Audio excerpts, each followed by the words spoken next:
house always wins. Play long enough, you never change the stakes. The house takes you. Unless, when that perfect hand comes along, you bet big, and then you take the house. Been practicing this good. A little bit. Did I rush it? Felt like I rushed. That was good. I liked it.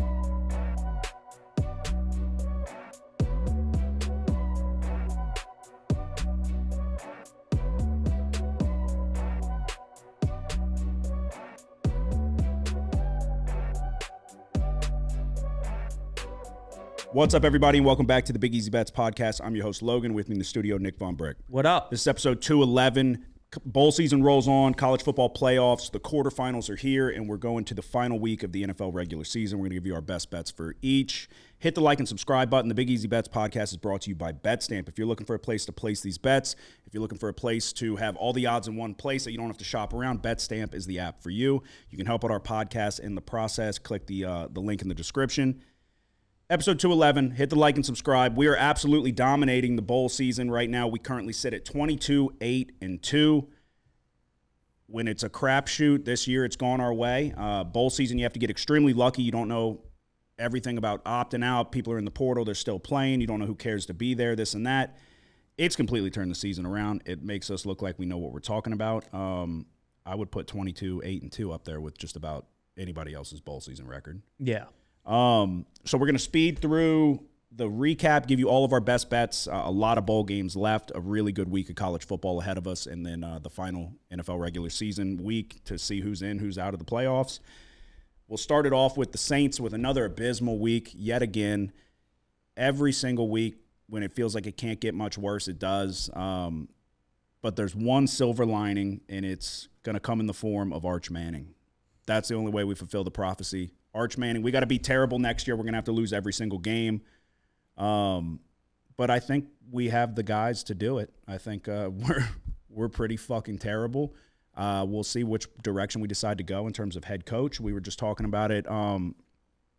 If Arch Manning were to come back to college football, you're saying that there's a possibility after next season. So I think it would be crazy for Arch Manning to come back for his senior year, but you pointed out Peyton and Eli did it. They'd have to back up the Brinks truck, the only way that it would make any sense. But, yeah, if Arch Manning's projected to go number one and the Saints have the number one pick and they send him back to college, the Mannings are dead to me. There's no way that that would be the worst thing that you could do to the Saints franchise. But it's bad. It's about as bad as it can be right now. Mickey Loomis, they're saying he wants to hire somebody that he's familiar with. Doesn't seem like a good idea. That's what we just did. Yeah. So I guess he's familiar with Aaron Glenn. It seems like that's probably the direction we're going to go. I'd be shocked if Ben Johnson doesn't go to the Bears.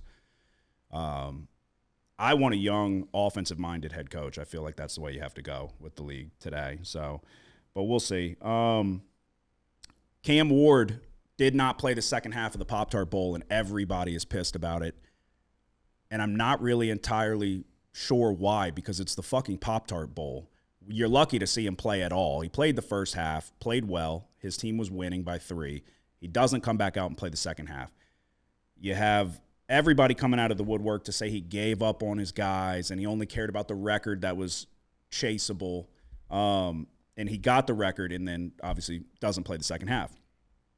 I think it's crazy that we're crying over the fucking Pop-Tart Bowl where Rocco Becht is picking the flavor of the giant Pop-Tart that comes out, and that's their trophy. I get the NIL argument that he's paid to play, but what do you expect? He probably shouldn't have played at all, but everybody's losing their mind over him sitting the second half of the Pop-Tart Bowl. It's just when you put it in a perspective like that, it sounds crazy. Yeah, they're nuts.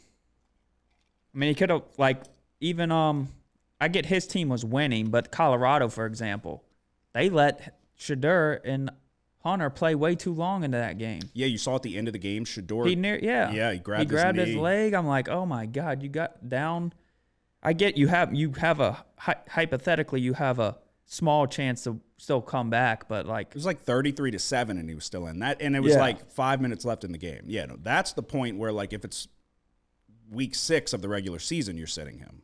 In the last game of the Alamo Bowl, yeah, they shouldn't have been on the field.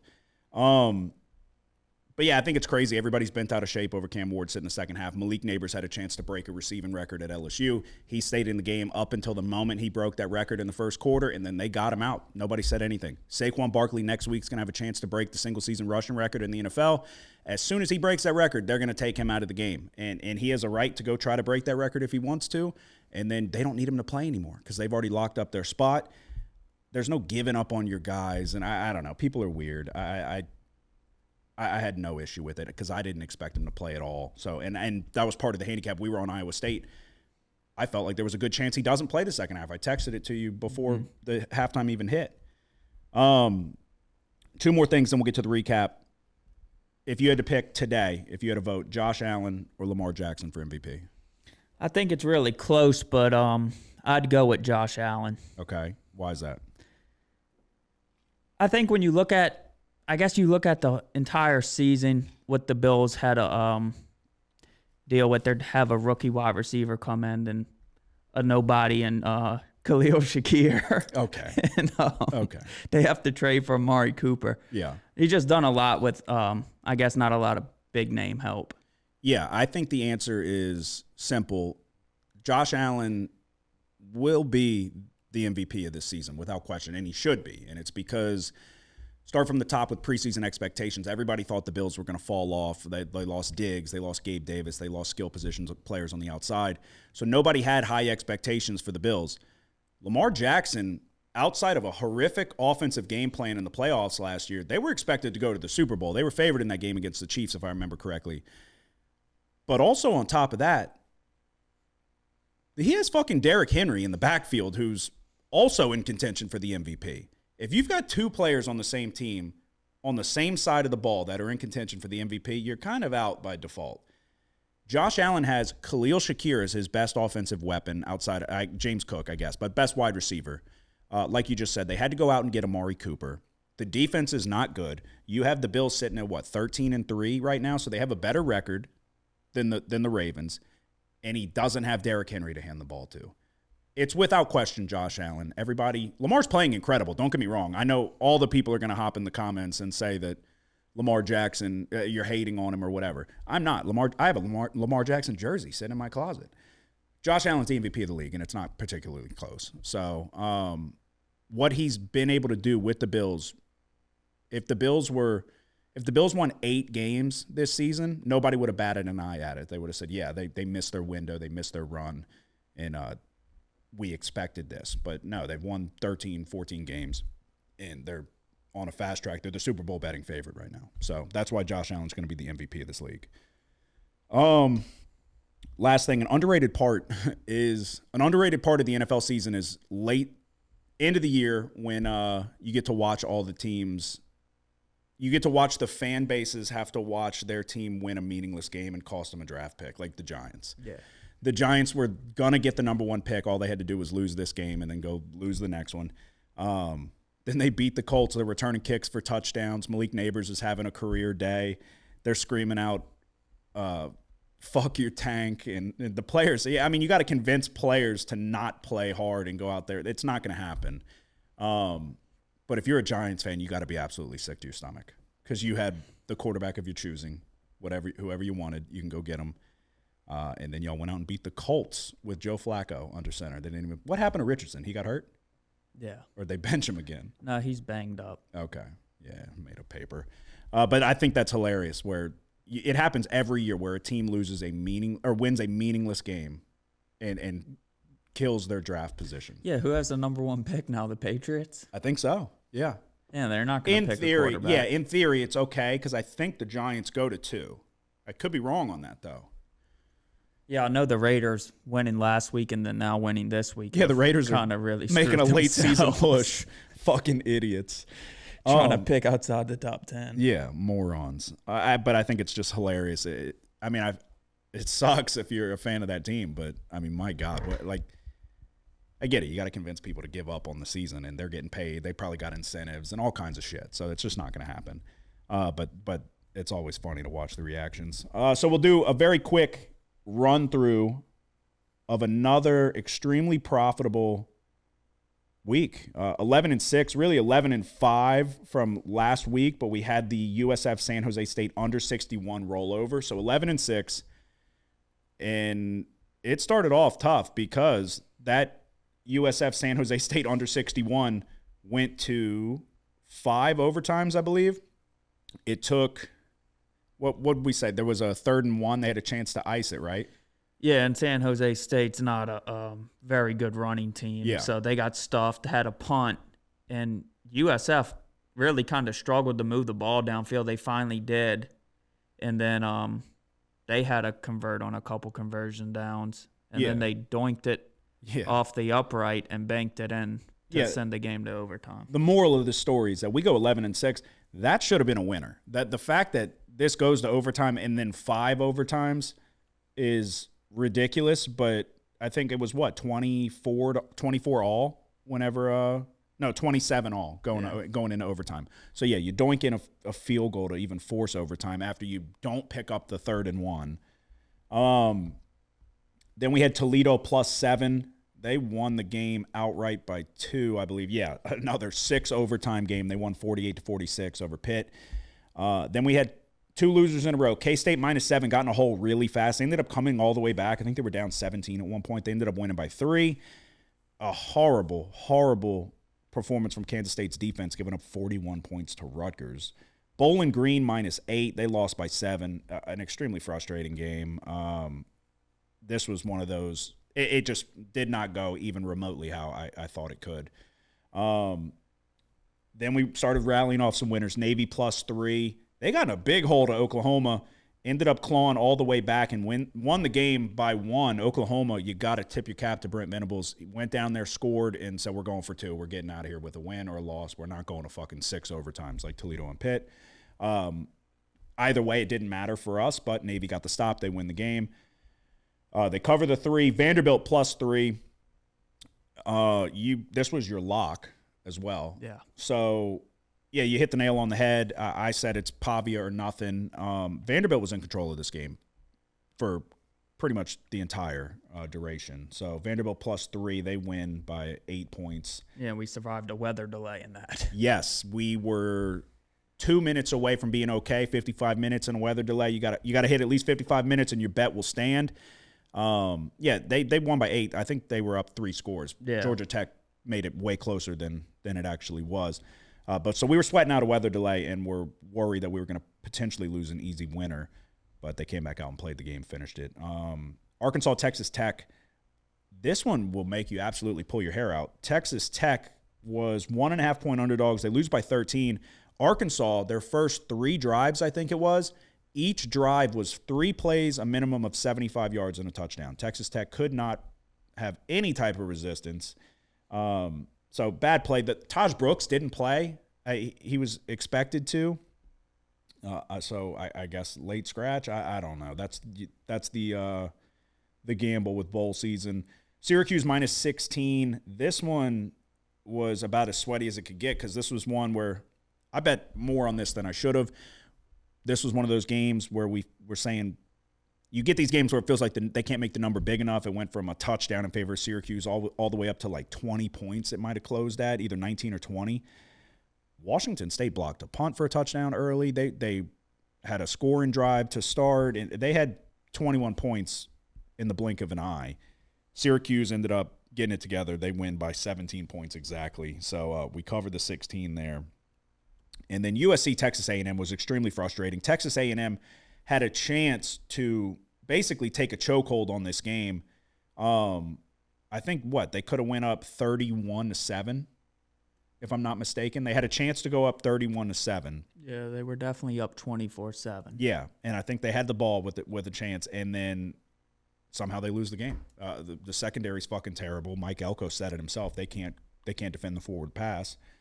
So that was a tough one. That felt like one we should have definitely had, and we dropped that one. So you add that in the boat with USF and San Jose. USC has good receivers, even though their top 3 guys were still out. Yeah. There was one guy that didn't play much. I was like, Jesus Christ, this kid is good. Number 6. Yeah. No, but so that's okay. And then throw another loss. We had UConn +3 to start Saturday, and North Carolina had no answer for the run game. It's like we said, North Carolina struggles to stop the run. UConn's very good at running the football. UConn wins the game outright as +3 point underdogs. But then Boston College +3.5. They lose by 5. They had 2 turnover on downs inside the 10-yard line. One was on the 2-yard line. They had something else, too. I'm blanking on it. But Dylan Raiola celebrating like he won the Super Bowl. They scored 20 points. He didn't play very well at all, in my opinion. But Boston College could not do anything on offense, kept turning the ball over. Boston College was the right side, in my opinion. So of the 6 losses, that's 3 that I feel like we should have got. So I would say almost bad beats for all 3. And then we rallied off nothing but winners from there. TCU -12. They obliterated UL on either side of the ball. Iowa State +3.5. We just talked about it. Cam Ward didn't come out in the second half. Thank God. Iowa State wins by 1. Miami of Ohio -2.5. Start to finish. They dominated as well. ECU +6. They win this game outright. There was a brawl at the end of the game. A referee ended up getting cut under his eye. BYU +4.5. Dominated Colorado start to finish. I think they won like 33-7 is what we were talking. Army -16.5. This one, they won by 21 or 2, I think. There was a late touchdown by Louisiana Tech to get inside the number, but then Army went back down and ended up covering. So 11-6. We have 1 game in the balance tomorrow. We're on Mizzou -3. So that one will roll over to next week's record or this week's record. So it'll be just like the last 2 weeks. We're going to have 1 game roll over just because it hasn't been played yet. And then we're trying to get this episode out to you as quick as we can because we have numbers moving and a lot of games hanging in the balance coming up starting Tuesday. So we will get to – so you want to do what we did. We'll do all of the – Yeah, all the bowl games yeah, first. and then we'll do the college football playoff. All right, starting it off with the Relia Quest Bowl, Alabama and Michigan. Alabama is 13.5-point favorites. The total sits at 43.5. Real quick, I didn't recap the records. Somehow, so 11-6 on the week. We got all the way out the gutter. It was about as bad as it could get. I am now 80, 78-3. Nick is 61, 60-2, 13-6 in his locks of the week. Relia Quest Bowl, Alabama, Michigan. Alabama's 13.5-point favorites. The total sits at 43.5. Do you feel good about this one? I guess. I don't know how you feel. I feel like you can only feel one way. Yeah. So, okay, we're probably on the same side. So it's Michigan. Yep. I was completely kidding. You are taking Michigan? Nope. Okay. Yeah, so Michigan's going to be without pretty much everybody.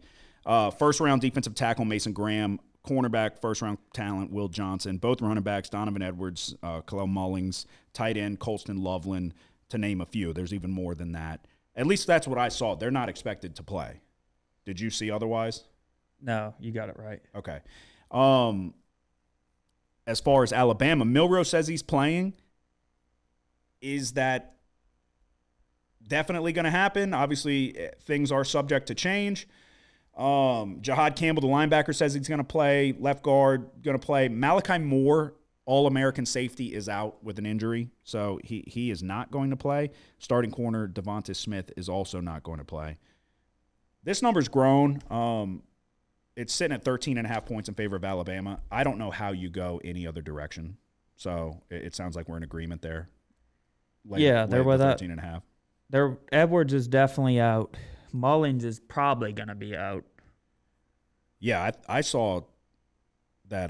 Because both of those guys are going to be draftable running backs. Yeah.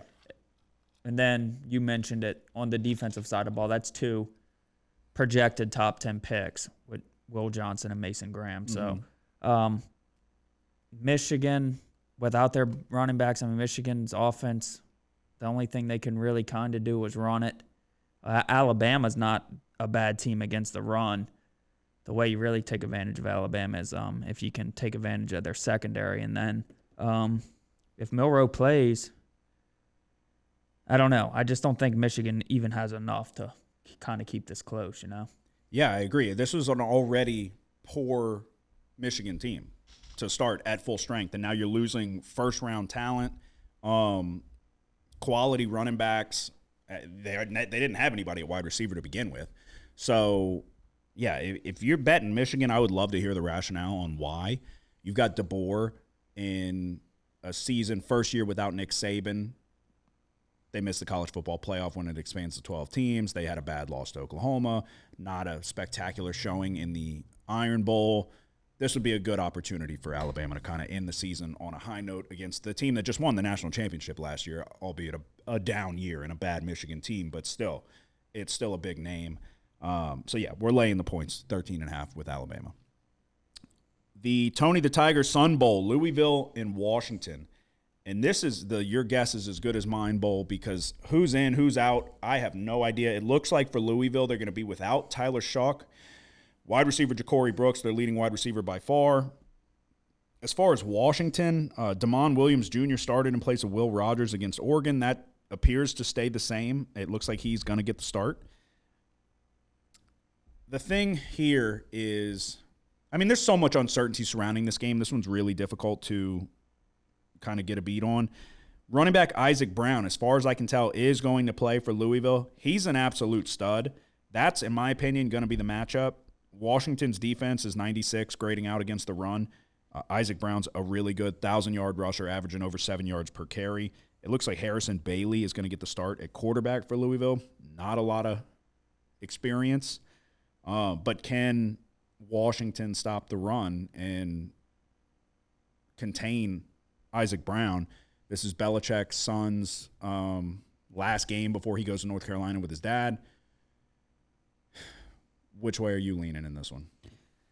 I think Washington. The only thing that kind of worries me is that the ACC is like 0-10 in bowl games so far. Against the number, yeah. I saw that. So you kind of wonder with this one being a close spread. The Damon Williams Jr. didn't play that bad against Oregon, I didn't think. Numbers aren't that bad. He ran it a good bit, not for a ton of success. But, I mean, obviously this is going to be a little bit easier of a matchup. So, yeah, Washington's running back is supposed to play. Yeah. So this is going to be the battle of two really good running backs. So, I don't know. I'm going to go Washington. I don't want to change my tune just because the ACC is. Yeah, I agree. Can't win bowl games. What do you have, 2.5? Yeah, Washington plus 2.5. Okay.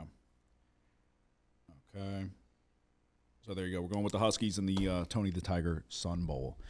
The Cheez-It Citrus Bowl, South Carolina and Illinois. The number's sitting around 9.5 to 10 in that range. The total sits at 49.5. It looks like for South Carolina, they're going to be without Kennard and Kyle Kennard, the defensive end, and then Rocket Sanders, the running back. I don't know. I don't see anybody else really outside of that.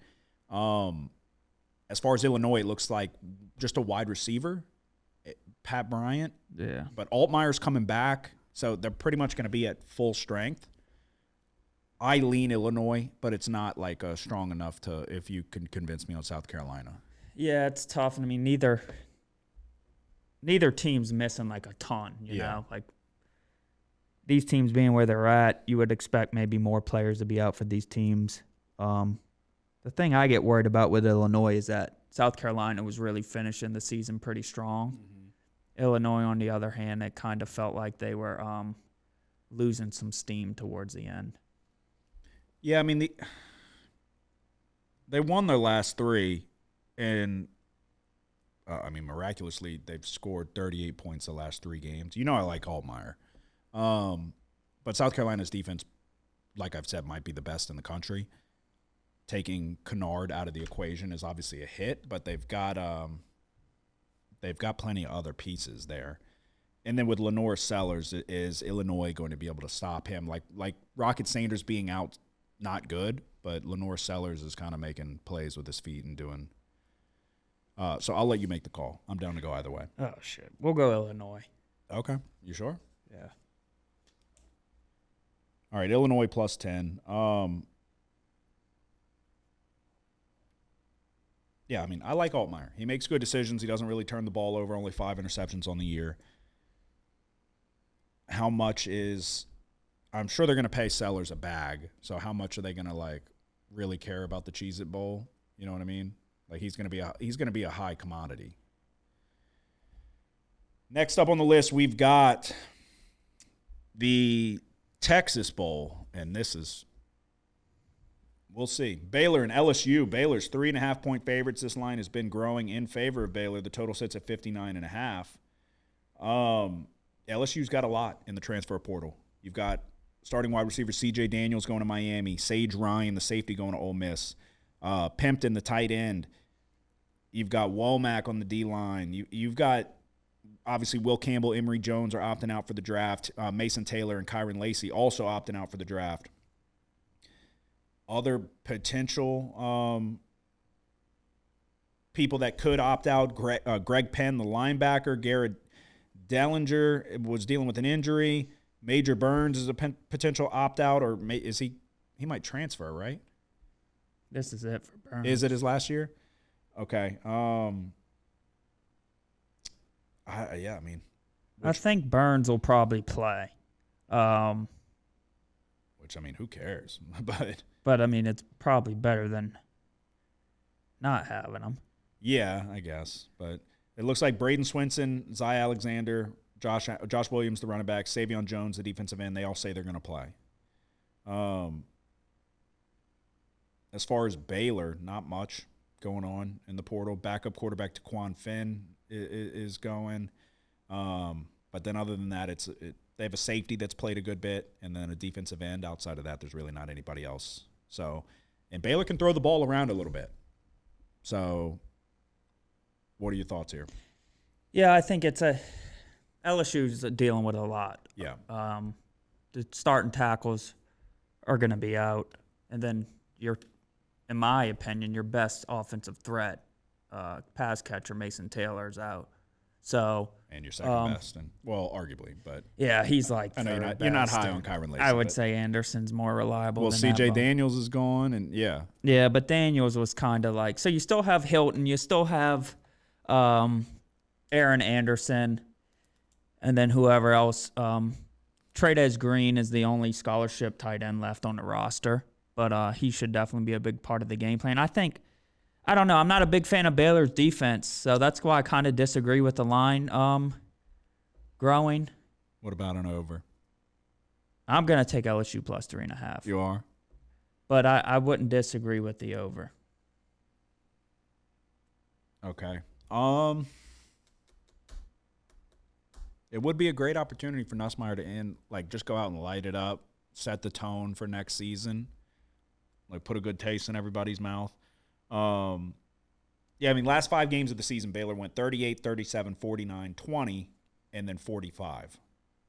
So they can put points up on the board. Robertson, Sawyer Robertson, 2,600 yards, 26 touchdowns, 7 interceptions on the year. So same amount of touchdowns as Nussmeier. Over 1,000 less yards. But we still got Durham. We've still got weapons. But just defensively, are we going to be able to stop them? Yeah, I think the biggest concern for LSU is protection now. Yeah. Without your tackles, yeah. who are really good. So I don't know. It's just not that it's gotten over 3 points.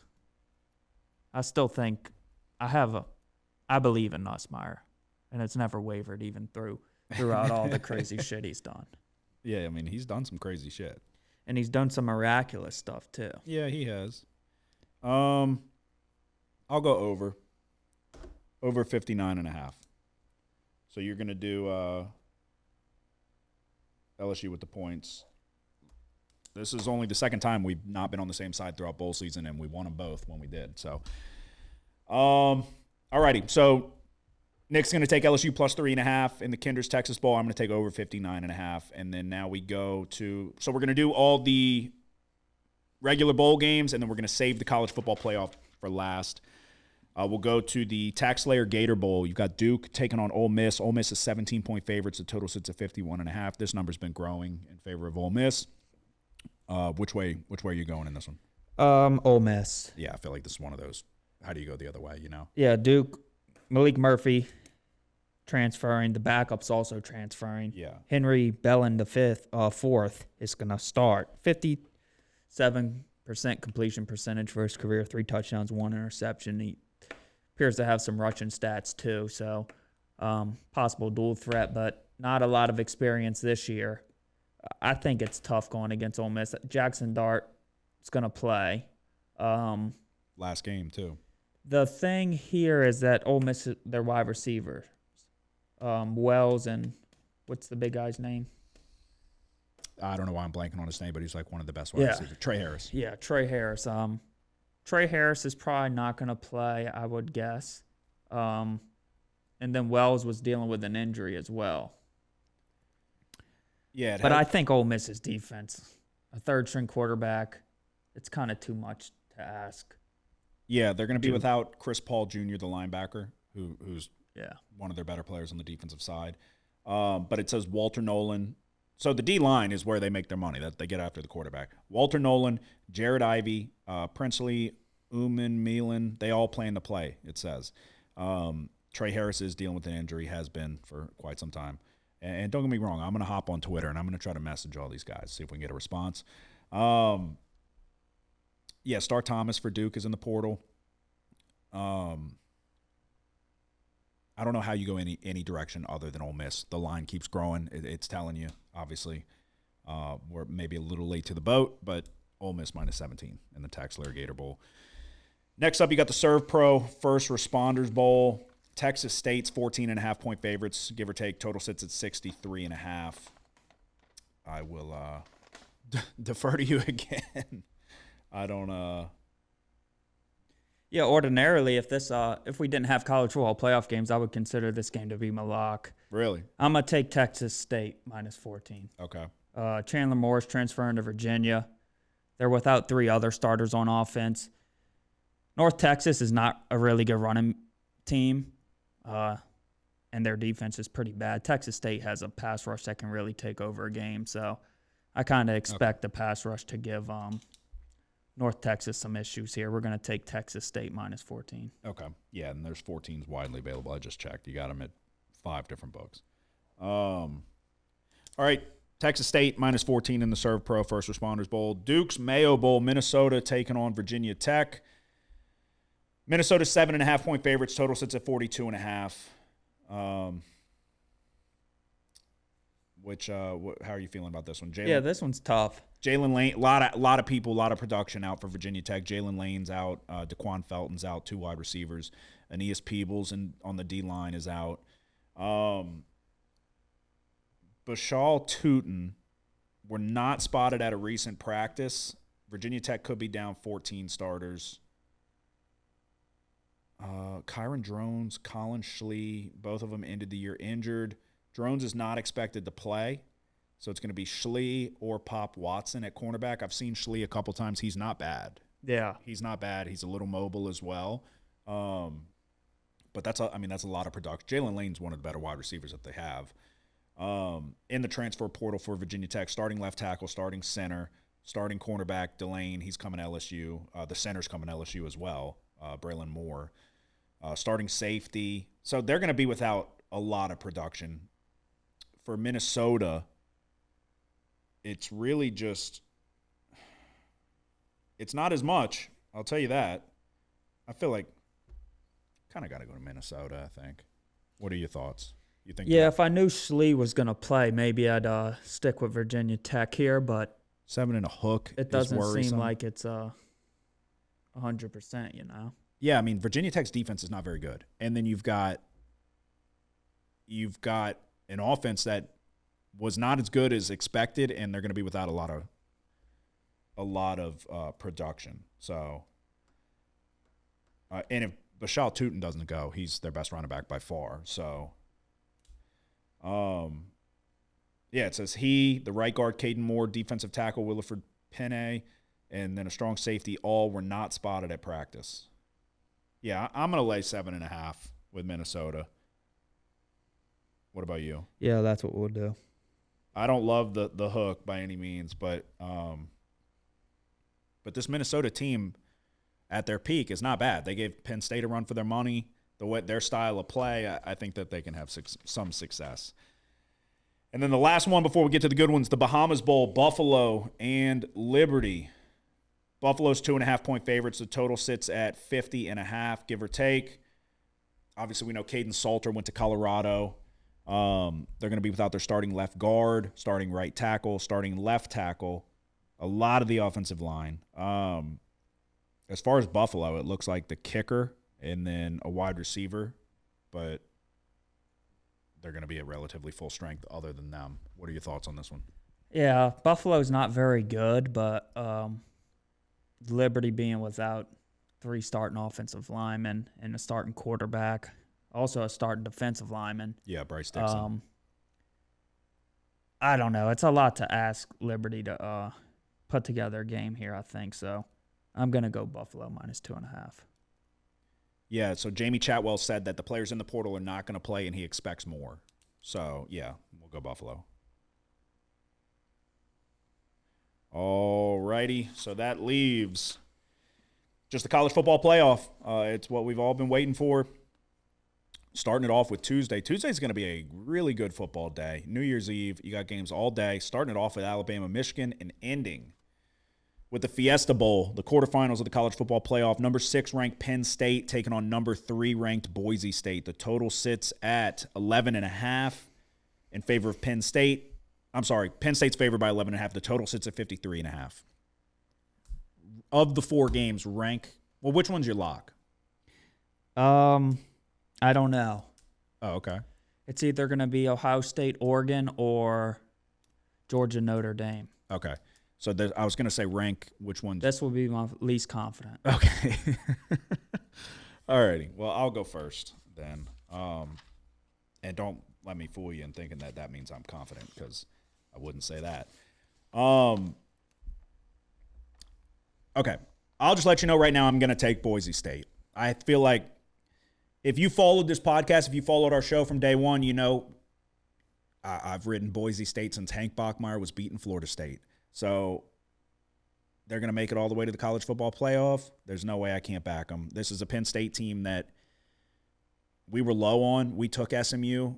It was one of our few losses of this bowl season, and I was impressed with SMU's ability on the defensive side to kind of stymie Penn State's offense. This is not I'm not a believer in Aller yet. I'm not a believer in the Penn State offense. If Jennings didn't absolutely implode, then I think SMU could have been in that game. The student section played a huge factor as well. They were getting false starts left and right. They had Jennings in hell. This is a neutral site game. This is a Boise State team that's plus 39 in sack margin. They're going to be able to get after Aller. This is not an as good as advertised Penn State offensive line, especially in pass protection. Ashton Jeanty's the best player in college football. I'm not going to be on the side where Ashton Jeanty's running through a Penn State defensive line that's very good, or the best in defensive line yards. If he's going to have success, I'm going to be on the right side of it. There's a Boise State helmet on this table. I'm taking the Blue Broncos plus 11.5, and we're going to hope. Which way are you going? Yeah, we're going Boise State as well. You look Penn State against SMU offensively, they ran the ball well late, but Aller didn't look sharp, right? 13 for 22, 127 yards. The defense won the game, but SMU did have some success. They crossed the Penn State 40-yard line 5 times, only amounted to 10 points somehow. Big story, 3 interceptions, resulting in 21 points for Penn State, 3 sacks, 11 tackles for a loss against SMU. Like you mentioned, the cold weather, the home field advantage, I think, was the big part of Penn State's defensive success. And then you go and look at Penn State's defense going against Boise State. The strength of their offense is running the ball. Penn State's a good defense against the run, 9th in yards per rush allowed in the nation. Strong at the line of scrimmage, stuffing 27% of opponent runs. But 4 teams have averaged over 4 yards per rush against Penn State. Bowling Green early in the year averaged 4.7 yards per rush. USC hit Penn State with some explosive running plays here. They averaged 7.9 yards per rush against Penn State. Ohio State averaged 4.4 yards per rush, and Oregon averaged 4.5 yards per rush. Boise State, looking at their side of the ball defense, rush defense isn't bad, but it's kind of untested in their conference. The real strengths of Boise State's defense, their pass rush, number 2 in the nation in sacks per game. Penn State doesn't allow a lot of sacks, but their pass block grade is just inside the top 100 on Pro Football Focus. So I think you kind of look, maybe Boise State does have more success than expected running the ball, and their pass rush might play a factor here as well. So we're going to take Boise State plus 11.5. Yeah, I mean, it comes down to how many people is Penn State going to put in the box for Genty? And we've seen it. Madsen has had success. He's got 22 touchdowns and 3 interceptions. It's because in the Mountain West they're putting so many fucking people in the box that you run one play action and you've got a guy running open. So this is obviously a much bigger step up in class going up against a Penn State defense. But, dude, Ashton Genty is an NFL running back. Without question. This is the best running back that Penn State's faced. So he's got 2,500 yards, 29 touchdowns, incredible yards after contact. That's the matchup. I mean, they're not going to be able, they're going to have to put people in the box to contain Genty. If they're not, he's going to get his, he's going to be able to move the chains. Can Boise State exploit a secondary that I don't think is that good? Like, it's not what we're used to with Penn State. Penn State kind of gets a pass because they've been so good on defense for so long that you just assume that they're as good as they have been. But I don't think that they are. I think there will be opportunities. Can Madsen hit and take advantage of the opportunities? That's the big question. We really only saw Genty bottled up in one game, and that was against UNLV. But even in that one, he finished with 130 yards in the game-winning touchdown. So it like you said, it's one of the least confident that you feel, but it's one of the most interested games, I guess. That was a fucking word salad on trying to say that this one intrigues me arguably the most. But yeah, we're gonna take Boise. There's no way I couldn't ride with the Blue Broncos after everything we've been through. So I was on stream ripping a shirt off. I broke my phone over Boise State, and that was a dark day. But okay. We move on to first game on Wednesday, New Year's Day. The Chick-fil-A Peach Bowl, Texas, number 5 ranked Texas, number 4 ranked Arizona State. Texas is 12.5-point favorites. The total sits at 51.5. Have you – so, okay, you said either one of the other two would be your lock. Which way are you leaning? Yeah, this is kind of tough, right? I think it's extremely tough. I lean Texas minus 12.5 now that this has been bet down a little bit. Yeah. And we'll really see the bigger line movement later. Yeah. In a couple and maybe 2 today or tomorrow. Yeah, so we were at 2 touchdowns, and then money came in on Arizona State. Yeah. So Texas against Clemson offensively, Texas probably had one of their best games of the year. They had a ton of success running it, 292 rushing yards. They went 6 for 12 on third down and scored 38 points. Defensively is where it got kind of interesting because they didn't play as well defensively as I expected. In the first quarter before Maffa went out, Clemson was having a success rate of 56% on standard downs. And they didn't really do a good job of stopping Clemson after they became one-dimensional. Mm-hmm. Clemson ended up with 336 passing yards. I don't want to get caught up in that defensive performance too much because Texas has been great defensively all year. I've said it multiple times that I think they have the best defense in the nation. If Arizona State, the thing that kind of worries you though is with the exception of last game, but in the SEC championship, Georgia kind of had some success running it late against Texas. So if Arizona State can establish the run, you're looking at success for Arizona State through the passing game as well. But I kind of wonder, I kind of not totally sold that they will, you know? And if they don't, Levitt's good, but he's young. So it's like, I wonder if Arizona State does struggle. I don't know if I expect Levitt to have a ton of success if all the weight's put on his shoulders. Yeah. It is tough. It's extremely tough to handicap this game, in my opinion, because especially with the move at 14, I was not part of the Arizona State money. I wish I was. I'm a sucker for these teams. I've said it a million times. Worst bet of my entire life was taking TCU against Georgia. I might never even admit that I did that ever again. But I'm a sucker for these teams. I like Dillingham. How can you not like Scatterbo? I think Levitt's good. I think Levitt gets a bad rap, or he gets disrespected at least. I think he's good, dude. He's able to do it with his legs too.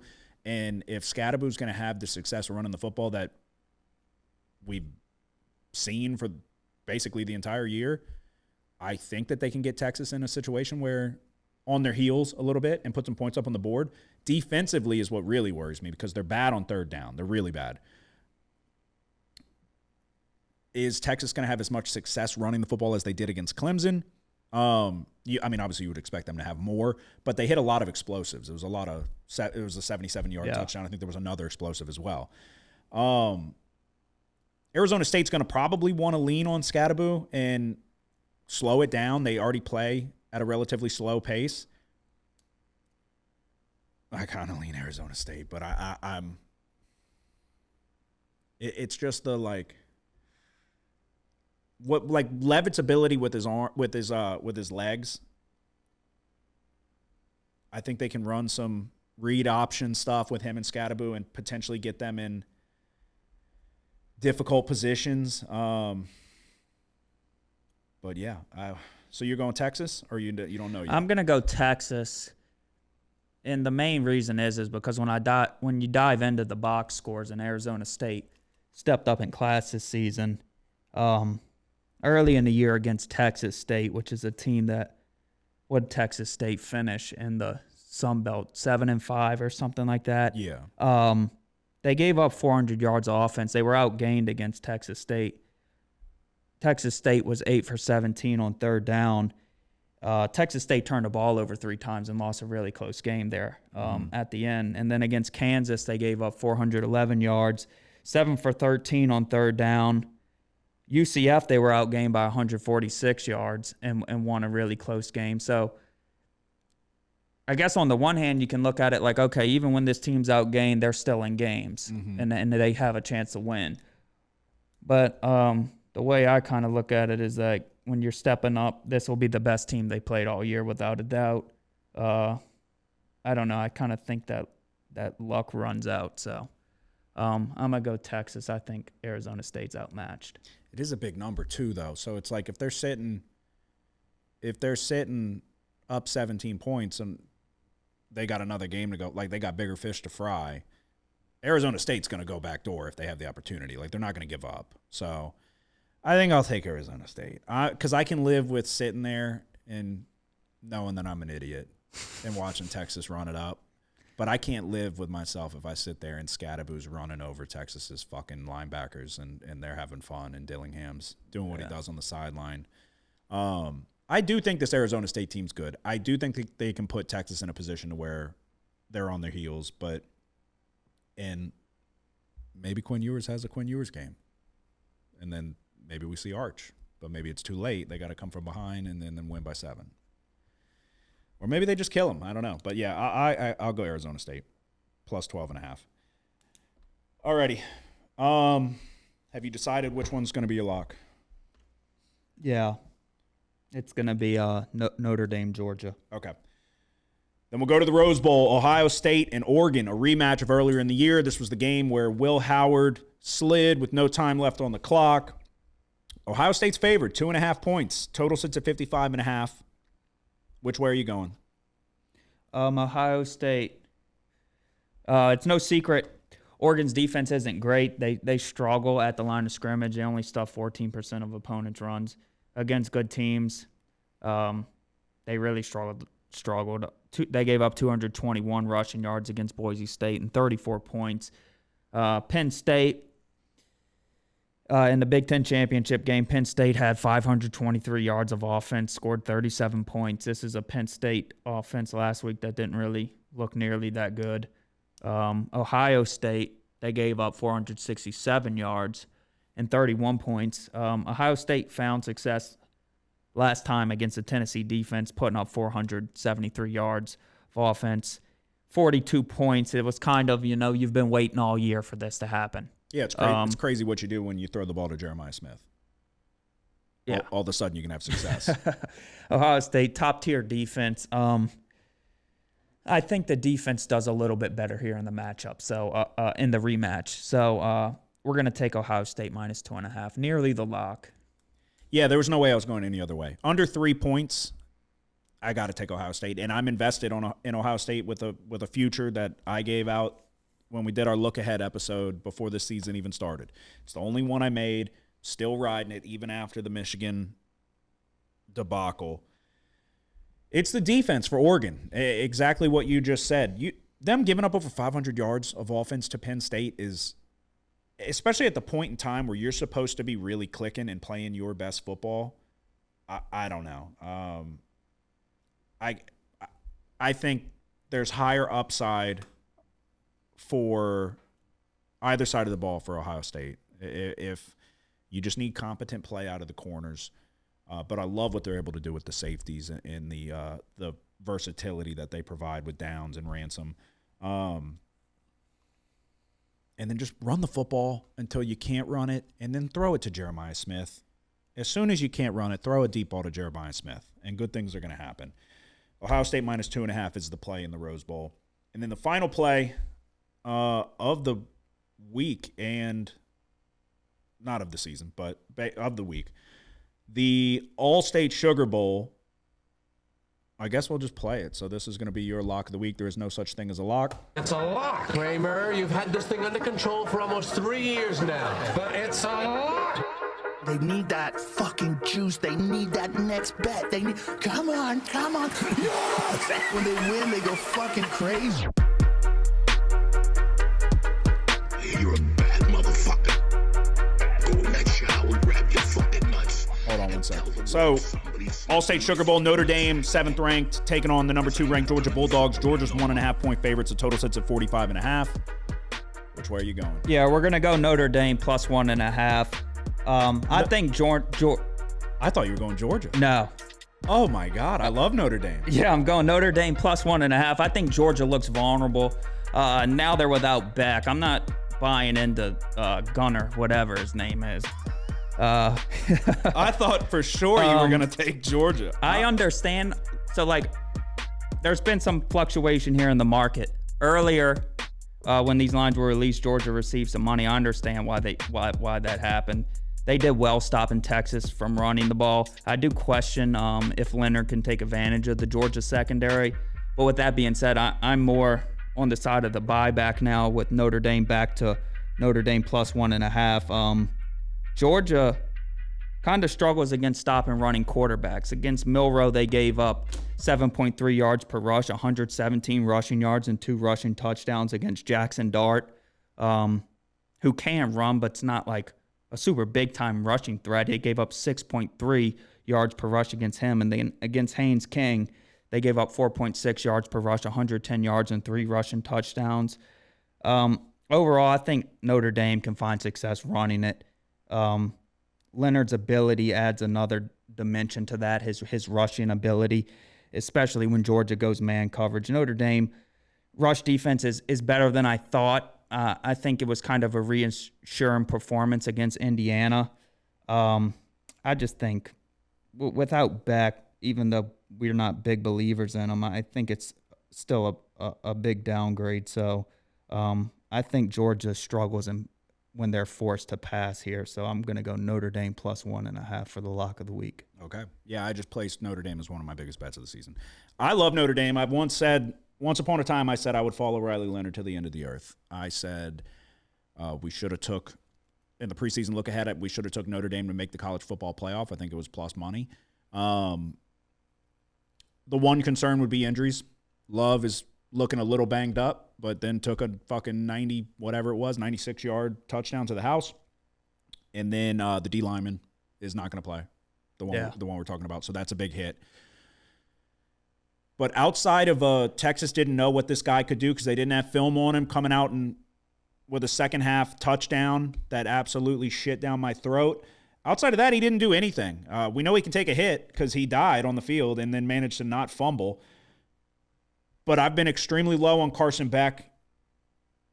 And then now you're going to throw in this other guy who wasn't good enough to beat him out for the job. I agree. I think Riley Leonard's going to have success running the ball. This is just, I like Marcus Freeman. The defense, you're going to allocate resources to stop the run, and then the strength of Notre Dame's team is their secondary. So how is this kid going to come in and have success? I don't see it. I thought for sure you were going to take Georgia, and then I was going to divert course, maybe look at an under perhaps. But yeah, if we're riding Notre Dame as the lock of the week, there's just no other way. Like I said, I would follow Riley Leonard to the ends of the earth. You even look before Texas against Georgia Tech. Yeah. And then Vanderbilt goes and destroys Georgia Tech. It's like, okay, Georgia struggled against Georgia Tech mightily. Really should have probably lost that game and not even be in this tournament. Yeah.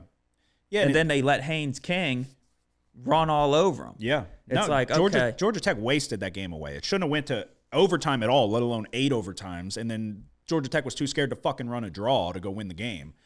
But with this Georgia team, one, it's the uncertainty of the quarterback, obviously. But it's not like they're loaded down with weapons. You know what I mean? This is a relatively weak Georgia offense from what we're used to. There's no Brock Bowers. There's no McConkey. There's no guaranteed guys that you can get the ball to where it's like, okay, it's a huge downgrade at quarterback, but you just got to get the ball out and get it to your weapons and let them go to work. They don't have that this year. So their leading receiver has 47 catches for 750 yards, 4 touchdowns. Granted, Notre Dame doesn't have electric guys on the outside either. I like Faison, but that's not their style of play from the get-go. They want to run it down your throat, and Riley Leonard's tough as fucking nails. So, yeah, I think Notre Dame or nothing. So yeah, you look at the game against Texas, it really shouldn't have been close. And then tell me about it.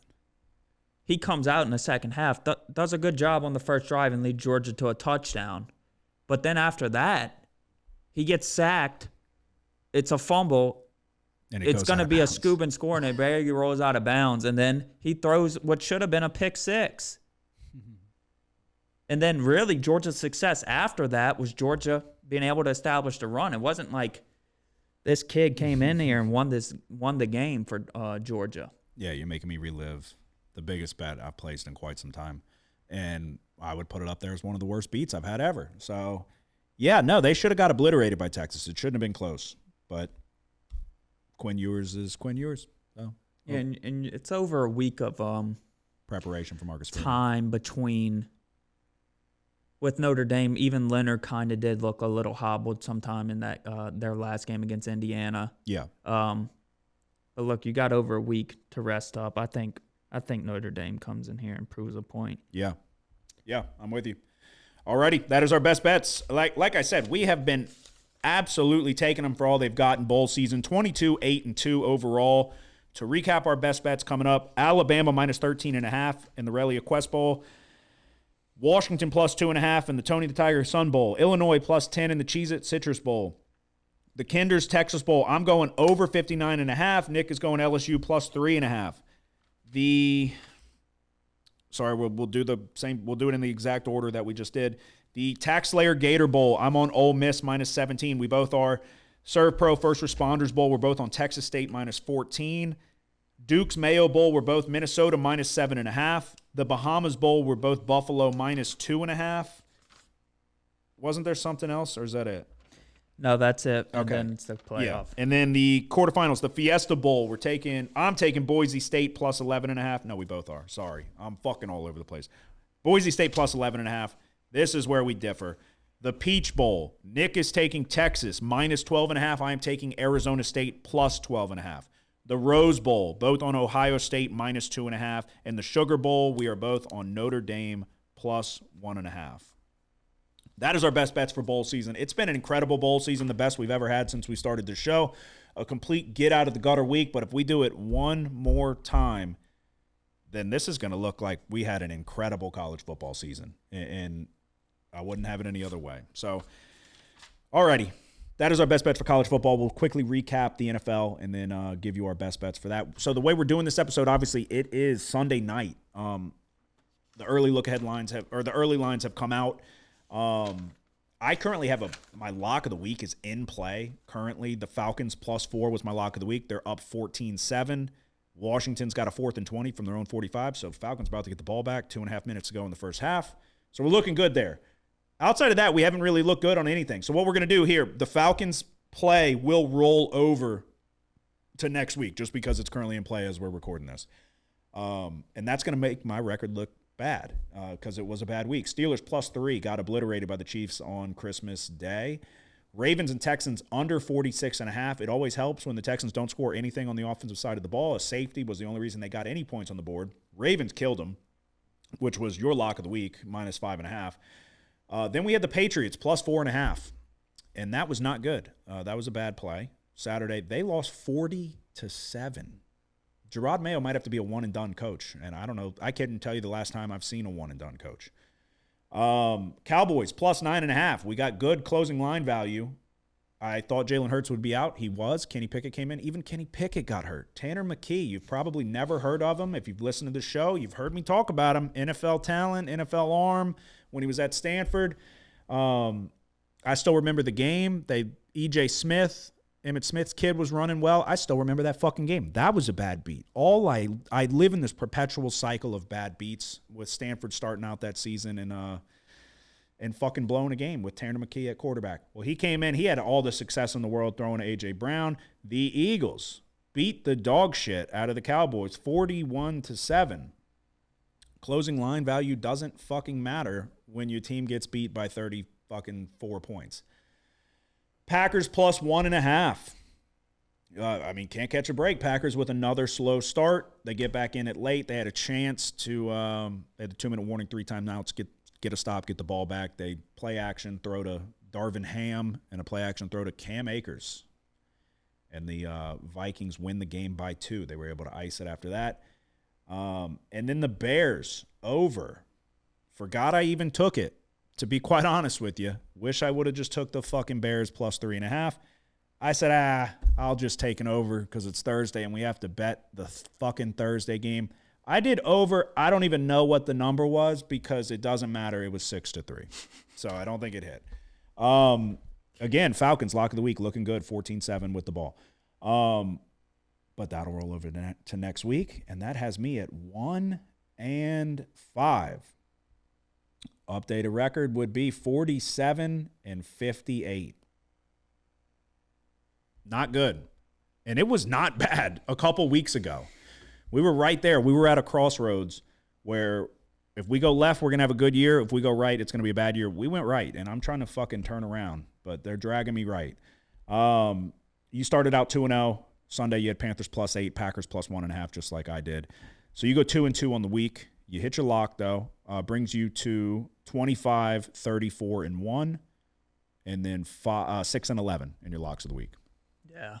Bad. So, yeah, not good. And typically, I would say we normally do better in the NFL than college, probably historically over the course of the podcast, collectively. I know you had a brutal year that one year, but yeah. It is what it is. But it's nothing but road favorites going and fucking winning the game. But we're not going to run from it. You'll always be able to tell how we're doing. There's people out there that are going to try to pull the wool over your eyes. We won't do it. It's been a bad year in the NFL, but there's still time to turn the ship around, just like we did in college. In the 11th hour, we fucking swooped in, and all of a sudden it looks like we know what we're talking about in college football. We're going to try to do the same thing in the NFL. Week 18, I got 4 plays. How many total you have? You 3? Yeah. Okay. So again, we're out the gates early. It's Sunday night. These are obviously going to be subject to change. I'll start it off with, they're already moving. The tough thing about this is the times have yet to be determined. Yes, I know. So you don't know. The way they do it, and if they're smart, and they have been the past couple years, is they don't give an edge to anybody by, they like to, all the games that are going to have playoff implications are going to be played around the same time. Yeah. Yeah, there's no Thursday game this week. No. Okay. I'm going to take the Giants +4. Eagles, is it going to be Pickett? Probably not with the broken ribs. Tanner McKee, that's great. The Giants are clearly not tanking. They said, fuck your tank, verbatim, and they won a game that they shouldn't have won. Giants are out here still trying to win football games. You're on the third-string quarterback, and it's a big-time drop-off in talent. So I'll take the Giants +4, and they're going to keep fighting for Dabble, I guess. But what's your first play for Sunday? I guess I'm gonna go New England plus 2.5. Is that what it's at right now? It looks like it. It's everything's moving so quick, so it's hard to get. I see 3.5. This says at DraftKings is a 3.5. Let me pull it up real quick and confirm. Why do you like the Patriots? Because they fucking suck. I just question how long the Bills are going to play their guys. Yeah. Let's see. No, 2.5. Yeah, see these fucking. Yeah. So 2.5 is the best number you can get. Patriots plus 2.5. I know the Chiefs have solidified the number 1 seed in the AFC. The Bills are right behind them. And who else is in play over there? No one. The Bills might. Do they have the number 2 seed locked? I believe, yeah. Yeah, the Ravens are 2 games behind them. So the Bills are playing. Bills are 13-3. Ravens are 11-5. Obviously, Chiefs are sitting at 15-1. They've got the number 1 seed locked up. Outside of that, I mean, who would be? Yeah, I don't know if how long the Bills starters play if they play. You were mentioning maybe Josh Allen plays a little bit for whatever MVP race. If he wants to try to get it, yeah. But yeah, I'm gonna go Patriots. Okay. I guess I will too. I like Drake May, dude. I do.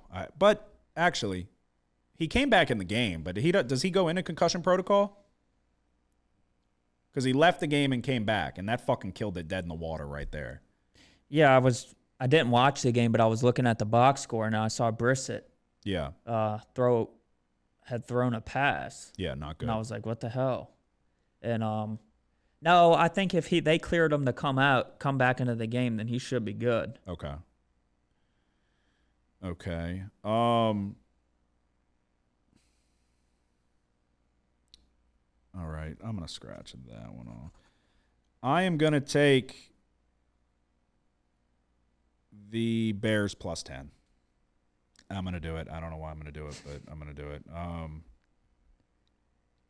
I guess the Packers are playing for seeding, and these shitty teams, especially the Bears. The Giants not so much because you want to get a quarterback, but the Bears, you want to end the season on some semblance of a high note. So you would expect against a spotty Green Bay secondary that really needs Jair Alexander to come back because there's weaknesses on that back end. Outside of McKinney, he's a good safety and he's a ball hawk and all of that. But they can get beat, and they have weapons on the outside at receiver. I would expect a good game out of Caleb Williams. You got to end the season on a high note. Don't leave everybody with a bad taste in their mouth. I'm going to take the Bears plus 10. And then all I have left is my lock.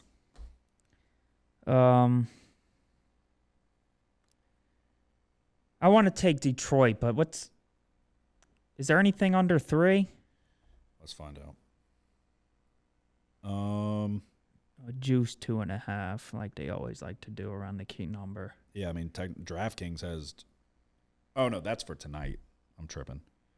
Yeah, you can get -3 even money. I guess we'll go Lions -3 even money. It was a close. You got a 115 2.5. Just do that. Where at? Or am I looking at that wrong? Oh no, that might not be updated. Okay, just why do you like the Lions? Start with that. Let me see. Like, even though after today's performance, the Vikings jumped out on them, right? And yeah, if you ask me, it was really, Love played a bad game. And yeah, I thought the Packers were doing a decent enough job running it at first, and when it just came down to Love to make the play, he couldn't. So, and that's what worries me about the Packers because we're invested on the Packers to win the Super Bowl. And he's been playing great before that. Yeah, but like he did great towards the end of the game when, and I know that's not what you're referring to, but it's like when they start playing way off and playing prevent, then now all of a sudden shit's easy. And he's got the arm talent, but if you can get pressure on him, which they were able to, he panics. And, of course, on the flip side, the Packers could not generate a fucking pass rush. And Yeah. that's kind of what I thought the Seattle game was going to go like whenever I took the Seahawks. But then in that one, they're fucking living in the backfield. Yeah, high total here, and Vikings-Lions next week to decide the division. I just like the Lions offense. I think when it comes down to it, if one team makes a mistake, I'm going to be betting it's going to be the Vikings. So I like the Lions to still be able to run the ball, balance attack, and then Goff and all the talent in the world they have over there. You do get a little bit worried. Lions defense isn't the strength of their team, but I think they outdo them here. Okay. Yeah, I'll take it as well. I thought about under just because it's such a high number, and the Vikings defense is solid. But, yeah, I mean, the Lions offense is so damn good. Yeah, I'll take the Lions -3 as well. It's aggravating because that's why I'm trying to look around and see. There's got to be a 2.5 out there. And it's the way they always do it. They want to juice 2.5 around the key number 3 a lot. Mm-hmm. They'll juice it to -120, which is not really a good bet because you have to win way more. You know what I mean? Yeah. It's like an even money bet. You only have to win 50.1% to make money. Yep. Okay, we'll go -3. And then all I have left is my lock of the week. You as well? Yeah. All right, no such thing as a lock, but if there was. It's a lock. Kramer, you've had this thing under control for almost 3 years now. But it's a lock. They need that fucking juice. They need that next bet. They need. Come on. Yes! When they win, they go fucking crazy. You're a bad motherfucker. Go in that shower, grab your fucking nuts, and tell the world somebody's sniffing my fucking nuts actually. Because I ain't got time to fuck around no more. My lock of the week is going to be the Cincinnati Bengals -2.5. The Chiefs are going to stick it to the Bengals again because if I'm not mistaken, I think Cincinnati needs Denver to lose. The Chiefs are going to sit all their starters. Denver's a 10-point favorite. More than likely, the Broncos are going to win. If I'm not mistaken, that would eliminate the Bengals from playoff contention. But if there's anything I do know, it's that Joe Burrow and that offense are going to put up points, and Russell Wilson and that offense are going to struggle to put up points. The pass rush, if they can get after Burrow, obviously is worrisome. I don't think this Steelers team is a legitimate threat to do anything in the postseason. The Bengals, nobody's playing better than Joe Burrow right now. I'm going to ride the Bengals until the wheels fall off, which might be this week. So we got to get it while the getting's good. Bengals -2.5 is my lock of the week. Yeah, I'm going to go with the Bengals as well. Okay. I think there was a couple years ago where the Chiefs sat their starters, and I think they still won the game. Yeah. Who the backup then? It's Carson Wentz. Who was the backup then? Long-time backup. Matt Castle. No. Matt something. Shit, I forget. It might have been Matt something. I know what you're talking about. Dark-haired guy. The thing you wonder about this time is the Chiefs probably don't want to see the Bengals get in right here. That's No, kind of been definitely their not. kryptonite. Yeah, definitely not. Throughout the years. Nobody wants to see the Bengals So, in the postseason. You don't want to see Joe Burrow, T. But then Higgins, also and you don't Jamar want to Chase. see another divisional opponent being the Broncos. They'll beat the fucking brakes off the Broncos. Bo Nix, come on. You saw him in overtime against the Bengals. Bo Nix ain't marching into Arrowhead in his rookie season and knocking off the fucking 15-1, about to be 15-2 Chiefs. If that happens, I'll buy you and me Bo Nix jerseys, and I'll wear it for the entire season next year. I swear to God. Who's the third team that we were talking about that's fighting for this spot? Oh, Miami, which is a total shock. Yeah. I don't know. I guess they would need both of them to lose. Yeah. So, yeah, I think we were talking about how they're going to lay out the schedule. I think they'd definitely be smart to lay out Bengals, Steelers at the same time as Chiefs, Broncos. So you don't have meaningless football being played in the second half of the day. Yeah. Yeah, I agree. Yeah, I mean, T. Higgins is, I guess, playing for a contract. If they're smart, they're going to pay T. Higgins money. They're going to search in the couch cushion for some coins and pay T. Higgins his money because he's coming off of 3 touchdowns against the Broncos. That offense is firing on all cylinders. Chase Brown got banged up. if he's good to go, we'll see. But whether he is or not, it doesn't matter. Joe Burrow's playing better than anybody in the league right now. Joe Burrow should legitimately be in MVP conversations because this defense for the Bengals is fucking horrific. This is what we lived with Drew Brees and the Saints and him carrying us to 7-6 or whatever it was. 7-9, sorry. It's Bengals. Bengals minus 2.5, lock of the week. So to recap, I'm taking the Giants +4, the Bears +10, the Lions -3, lock of the week, Bengals minus 2.5. All right, we're taking the Patriots +2.5, the Lions -3, and the Bengals -2.5 for the lock. Alrighty, there you go. That is our best bets of the week for college football and the NFL. It's going to be a very, very good week of football, at least on paper. It won't be if we lose all of our bets, but we are riding high in college football right now. We're going to right the ship in the NFL. Episode 211 is in the books. Do you have anything to say before we go? Nope. Thank you for listening. Hit the like and subscribe button. There is money to be made, so we might as well make it. The house always wins. Play long enough, you never change the stakes. The house takes you. Unless, when that perfect hand comes along, you bet big, and then you take the house. Been practicing this good. A little bit. Did I rush it? Felt like I rushed. That was good. I liked it.